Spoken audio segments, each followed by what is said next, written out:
Vytautas Vilpikas gyvena Vilniuje. Jau daugiau nei 15 metų vyras dirbo draudimo kompanijoje. Todėl jis puikiai žino, ką reiškia stresas ir įvairias nelaimės patyrusių žmonių skambučiai vidury nakties.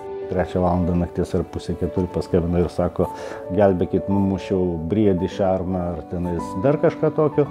Tenka tada jau su žmogu padirbėti, tada jau dingsta visi miegai, stresas ir visa kita. Dėl to tenka kiekvienais metais kreiptis į šeimos gydytoją tam, kad pasitikrinti savo sveikatą, kadangi jau 5-ame dešimtmetyje atsiranda tam tikrų sveikatos klausimų, kai pradedi galvoti apie sąnarius, galvoji apie raumenų funkciją, galvoji apie savo lytinį pajėgumą. Gydytojo urologo medicinos mokslų daktaro Vytauto Kamarausko teigimu, būtent prostata yra glaudžiai susijusi su vyrų potencija ir apskritai viso vyro organizmo gyvybingumu. Tai yra organas, kuris yra atsakingas ir už vyro mąstymą dalinai, ir už vyro raumenų tonusą, ir be abejonės už lytinį gyvenimą. Ir jeigu jinai yra sveika, jinai šitas funkcijas visas gerai atlieka. Jeigu jinai šiek tiek serga, tai jinai tų funkcijų gerai atlieka. Kodėl aš sakau tą žodį šiek tiek? Nes dažniausiai vyrai, sakykime, prastesnis aktas gavosi, sakykime, kažkaip pavargau, neturiu jėgų. Nieks apie tai nesusimąsto, kad kažkuris tai organas blogai veikia. Skauda galva, juk mes nežinom, kodėl skauda. Kažkas tai yra, kažkas darosi organizme, tada ieškom priežasties. Vyram reikėtų pasiieškoti priežasties ir šitame. Mano vaistinėlė maisto papildai atsirado prieš gerus 5 metus. Atsitiktinai yra kalėdos, yra šventės, kartais žmonės nežino, ką padovanoti. Tai geriausias būdas tai turbūt šeimos nariams ir artimiesiems padovanoti maisto papildų.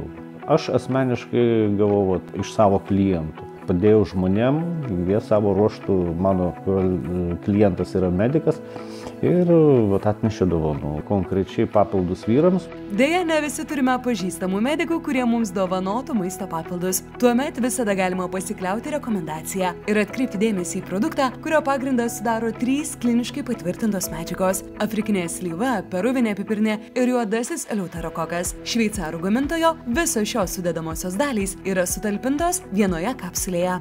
Iš mano aplinkos žmonių turiu tikrai tokių, kurie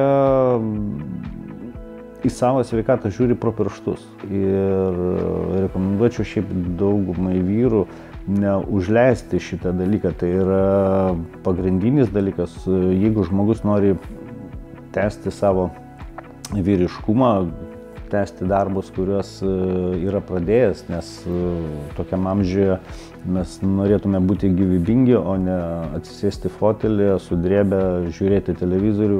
Vyrai kažkaip skaito, kad jis savaime sveikas, savaime gražus ir jeigu aš dar nueinu į salę pasportuoju, tai reiškia esu visiškai sveikas. Tai toli gražu ne visada taip. Ir kada atsiranda, sakykime savo, sportuoju, nieko man raumenys nedidėja, kažkaip tai grįžtu po sporto be nuotaikos, tada jau ieškokim priežasties, kur ta prostata neišmeta tam tikrų medžiagų į kraują, o tai viena iš labai svarbių organizmo fiziologijos dalių. Vartojant papildus jaučiu tik tais pagerėjimą, energiją, norą dirbti, veikti, sportuoti. Tai stimuliuoja savotiškai, gal iš karto tai nepasireiškia, bet po kurso atsiranda skirtumas tarp iki vartojimo ir po vartojimo.